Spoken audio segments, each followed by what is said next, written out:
తెలంగాణ రాష్ట్రంలో మళ్ళీ కాంగ్రెస్ ప్రభుత్వ పాలనలో రైతులు అన్నమో రామచంద్ర ఏంటి మా బతుకులనే దుస్థితిలోకి రేవంత్ రెడ్డి గారు గొప్పగా తీసుకొచ్చినాడు. మార్పు అనే గొప్ప పదాన్ని వాడి జీవితాలను పూర్తిగా వాళ్ళ చిదలం చేసి అనేక రైతు కుటుంబాలని రోడ్డు పాలు చేసి ఇవాళ మళ్ళీ కాంగ్రెస్ అంటే ఆత్మహత్యలు, కాంగ్రెస్ అంటేనే ఆకలి, కాంగ్రెస్ అంటేనే చీకటి అనే ఒక పరిస్థితులకు ఇవాళ రేవంత్ రెడ్డి తీసుకురావడం మనం స్పష్టంగా చూస్తూ ఉన్నాం. రేవంత్ రెడ్డి మాట చెప్పే మోసం చేస్తున్నాడు. రేవంత్ రెడ్డి నేను దొంగను, నా పెరుగుదలనే మోసాలు, చీటింగ్ అని ఆయన అనేక విషయాలలో చెప్పిండు.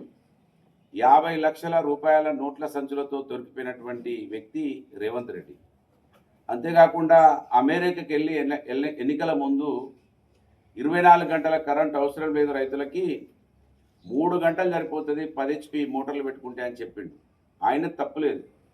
ఆయనను దొంగ అని గమనించకుండా ఓట్లేసినటువంటి కొంతమంది 1% మంది ప్రజానీకం తప్పు చేసినట్టుగా, ముఖ్యంగా ఈ రాష్ట్రంలో మేధావులుగా గుర్తించబడి ఆ రోజు ఇంత పెద్ద సమాజాన్ని అమాయకులు చేసినటువంటి సోకాల్డ్ మేధావుల తప్పు అన్నపూర్ణగా ఉన్న రాష్ట్రాన్ని ఆకలి రాష్ట్రంగా మళ్ళీ చేసినటువంటి ఘనత రేవంత్ రెడ్డి.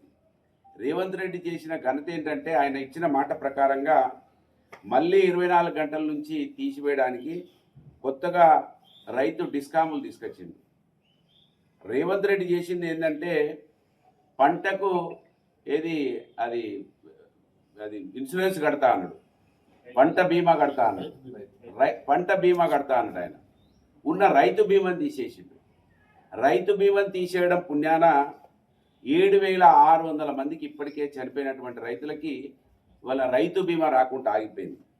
అంతేకాకుండా 1 కాదు 2 కాదు అనేకం ఇవాళ రాష్ట్రంలో 7 రకాల, ఆ రోజు ఏం చెప్పిండ్రు గొప్పగా, మరి మేము అన్నిటి కూడా బోనస్ ఇస్తామన్నారు. అసెంబ్లీలో ఏమో 33 రకాలు అన్నారు, బయటకు వచ్చినాకనేమో 7 రకాలు అంటున్నారు. ఆ 7 రకాలలో కూడా మరి ఆ 7 రకాలు ఏదైతే చెప్పిండ్రో వాటి దిగుబడి తక్కువ వస్తుంది కనుక, ఎక్కువ మొత్తంలో వస్తే మేము రైతు బీమా ఎగ్గొట్టలేము కనుక దిగుబడి తక్కువ వచ్చేటువంటి సన్న రకాలను ప్రభుత్వం ఇవాళ వేసుకోమని చెప్తా ఉన్నది. ఈ రాష్ట్రంలో ఇవాళ కాంగ్రెస్ పాలనలో 50 మంది సమాజం కాకుండా ప్రకృతి కూడా సహకరిస్తలేదు రేవంత్ రెడ్డి అబద్ధాలకి. దేవుని మీద ఒట్లు పెట్టి పోషమ్మను వీక్కొచ్చి ఇవాళ రైతులను ఆగం చేస్తున్నాడు. ఆ చెరువు కాడు ఉన్నటువంటి పోషమ్మ కూడా కనకరిస్తలేదు. రేవంత్ రెడ్డి హద్దు అదుపు లేకుండా, రేవంత్ రెడ్డి కాదు ఆయనతో ఉన్నటువంటి మంత్రులు కూడా ఏది పడితే అదే మాట్లాడినరు. నిజంగా సిగ్గు లజ్జ లేకుండా ఇవాళ మళ్ళీ మాట్లాడుతూ ఉన్నారు. ఒకవైపు వీడియోలు కనబడుతున్నాయి, ఆడియోలు వినబడుతున్నాయి, అయినా కూడా అబద్ధాలు ఆడుతున్నారు. ఇంత అబద్ధాలు ఆడేవాళ్ళు ఈ ప్రపంచంలో ఎవరు ఉండరు. అంటే వాళ్ళ తప్పులేదు. కాంగ్రెస్ పార్టీ అంటేనే మోసం, కాంగ్రెస్ పార్టీ అంటేనే దగ, కాంగ్రెస్ పార్టీ ఎన్నడూ కూడా ఈ దేశ ప్రయోజనాల కోసం ఆలోచించలేదు. వాళ్ళని నమ్మడం మనం తప్పని ఇవాళ మనకు అర్థమవుతా ఉంది.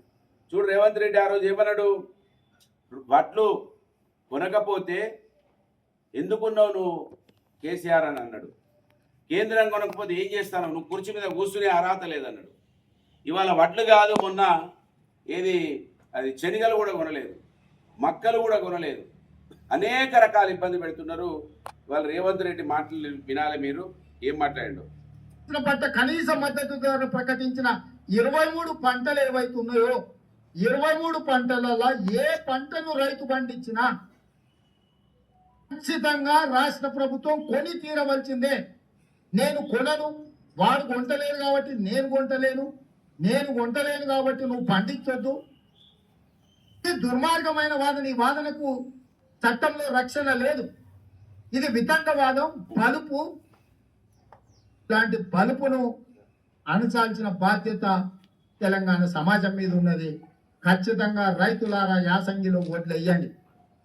ఎట్లా కొనడో చూద్దాం. మీరు పండించిన పంట కొనకపోతే ఆయన గద్దె మీద ఎట్లుంటాడో అది కూడా చూద్దాం. ఒట్లే కొనోడు ముఖ్యమంత్రి అవసరమా? ఈ దేశానికి ప్రధానమంత్రి అవసరమా? కొనుగోలు కేంద్రాలు చేస్తుంటే పురుషులెట్లా కూర్చుంటాడో చూద్దామని మనం అందామంటే హైడ్రా తీసుకొచ్చింది.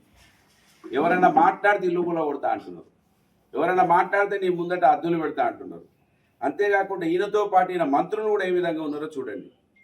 రాష్ట్రంలో సన్న రకం వరి ధాన్యాల సాగును ప్రోత్సహించడానికి ప్రభుత్వం 33 రకాల వరి ధాన్యాలు గుర్తించి వాటిని పండించిన రైతుకు క్వింటాలకు 500 రూపాయల బోనస్ చెల్లించాలని నిర్ణయించాం. రైతులు పండించే సన్నధాన్యానికి రాష్ట్ర ప్రభుత్వం చెల్లించే బోనస్ 7 రకాల సన్నాలకు ఇవ్వాలని ఈరోజు మంత్రుల సమావేశం నిర్ణయం తీసుకుంది. ఇది ఇలా పద్ధతి అంటే వాడెంత అంటే నేనెంత అంటే వాడెంత, వాళ్ళే నువ్వు ఒక అబద్ధం ఆడితే నేను 100 ఓట్లు కొనప్పుడు నీకు గద్దె మీద ఉండే అధికారం లేదు కేసీఆర్. నేను ఈ వేదిక మీద నుంచి మా పెద్దల అనుమతితో చెప్తున్నా, 10,000 కోట్ల రూపాయలు మా కాంగ్రెస్ పార్టీ చివరి గింజ వరకు వరి ధాన్యం కొంటుంది, విదేశాలకు ఎగుమతి చేసి రైతులకు గిట్టుబాటు ధర, మంచి ధర 1960 రూపాయలే కాదు 500 రూపాయల అదనపు బోనస్. ఛత్తీస్గఢ్ లో ఎట్లయితే మా భూపేష్ బఘెల్ ముఖ్యమంత్రి ఇస్తుండో 500 రూపాయల అదనంగా బోనస్ ఇస్తాం. ప్రపంచం ఎగుమతి చేస్తానడు, విదేశాలకు ఎగుమతి చేస్తానడు. ఇప్పుడు ఏమంటాడు?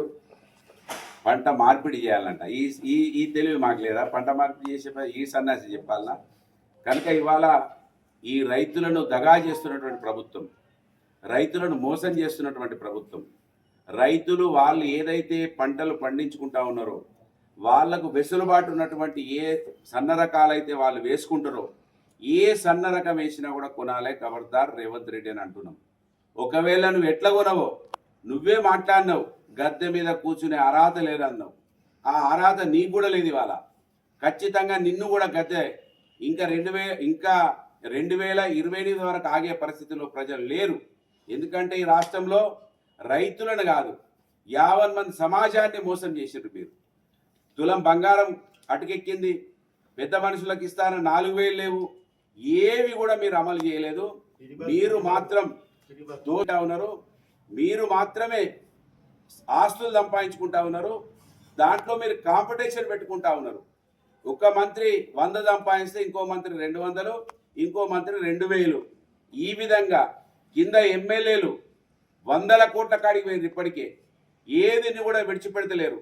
ఎక్కడ అవకాశం ఉంటే అక్కడ దోపిడీకే పరిమితమైనటువంటి ఇవాళ కాంగ్రెస్ పార్టీ ప్రజాప్రతినిధుల గురించి ఈ సమాజం ఆలోచిస్తూ ఉన్నది. కనుక మీ నిబంధనలు ఎవరు కూడా ఇక్కడ రైతులు పాటించరు. రైతులు పండించినటువంటి ఏ సన్న రకానైనా కొనాల్సిందే. నువ్వు ఇవి కొనాలి అవి కొనాలంటే మా దగ్గర పండే అవి. మా దగ్గర ఏ పంట అయితే పండుతుందో మేము భూమి పుట్టినప్పటి నుంచి ఆ భూమిని నమ్ముకొని బతికేటువంటి రైతుకు నువ్వు సలహా ఇచ్చాల్సిన అవసరం లేదు, నీ కాకమ్మ కథలు అవసరం లేదు. కనుక నువ్వే మాట్లాడినావు కనుక అవి వీడియోలు ఉన్నాయి, ఒకసారి చూసుకో. నువ్వు నీ సోషల్ మీడియా ద్వారా కూడా తెప్పించి చూసుకోవాలి. నిబంధనలను పాటించరు రైతులు. ఏవి వేసి అవి కొనాలని మంత్రి బీఆర్ఎస్ పార్టీ డిమాండ్ చేస్తున్నది.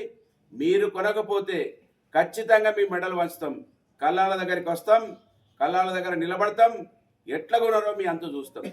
కనుక నిబంధనలను నువ్వు ఏదైతే అసెంబ్లీ బడ్జెట్ సమావేశాలలో మీరు 33 రకాలని చెప్పినరో ఆ 33 రకాలకే పరిమితం కావాలి. 7 రకాలతోటి మాకు సంబంధం లేదు. ఇవాళ అనేక ఇబ్బందులకు మీరు రైతులను తీసుకెళ్తా ఉన్నారు. ఇప్పటికీ రైతు బంధువు లేదు. రైతు బంధువు వేసినప్పుడల్లా ఒక సభ పెడతా ఉన్నారు. ఆ సభకయ్యే ఖర్చు 100 కోట్ల రూపాయలు అయితే మీరు ఆ 100 కోట్లు సభలు పెట్టే కన్నా ఆ ఏ జిల్లాలో అయితే మీరు పెడుతున్నారో ఆ జిల్లాకు సరిపడేటువంటి పైసలు మీరు మీటింగ్ల పేర్ల మీద వృధా చేస్తూ ఉన్నారు. ఎవడన్నా పెడతాడా? ఒక్కసారి కేసీఆర్ ప్రారంభం చేసిండంటే ఇక్కడ మన కరీంనగర్లో. తర్వాత ఒక్క సభ కూడా పెట్టలేదు. ఆన్లైన్లో కుట్టేది టింగు టింగు అని మోగేది సెల్లల్లో. కనుక మీరు పెట్టే సభలకు ఆ ఖర్చుని ఆదా చేస్తే మొత్తం జిల్లాలో ఉన్న రైతులకు డబ్బులు వేయచ్చు. కనుక మీరు వీటిని పక్కకు పెట్టి మీ అంగు ఆర్భాటాలకే పరిమితమవుతా ఉన్నారు. దీన్ని ఎవ్వరు కూడా ఉపేక్షించరు. రైతులకు ఏం తెలియదు, పట్టించుకోరని అనుకుంటా ఉన్నారు. ఖచ్చితంగా ఇవాళ అందరికీ అన్ని విషయాలు తెలుస్తూ ఉన్నాయి. గ్రామాలలో ఉన్న రైతులు అనేక విషయాల మీద చర్చించుకుంటా ఉన్నారు. ఇప్పటికైనా కళ్ళు తెరవకపోతే ఖబర్దార్ రేవంత్ రెడ్డి అని హెచ్చరిస్తూ ఉన్నాం. ఖచ్చితంగా రేవంత్ రెడ్డి కావచ్చు, ఢిల్లీలో ఉన్న రాహుల్ గాంధీని కావచ్చు, మెడలు వంచుతారు, రైతుల కాళ్ళ కాడికి తీసుకొచ్చుకుంటారు వాళ్ళే. మీరు అనుకుంటున్నారు పోలీసు ఉన్నది, మాకు చాలా వేల కోట్ల రూపాయలు, లక్షల కోట్ల రూపాయలు సంపాదించుకుంటున్నాం అని అనుకుంటా ఉన్నారు. వాటికి ఏమిటికి భయపడరు రైతులు అనే విషయాన్ని ఈ సందర్భంగా గుర్తు చేస్తూ ఖచ్చితంగా అన్ని రకాల సన్నాలను కొనాలని డిమాండ్ చేస్తా ఉన్నాం. జై తెలంగాణ.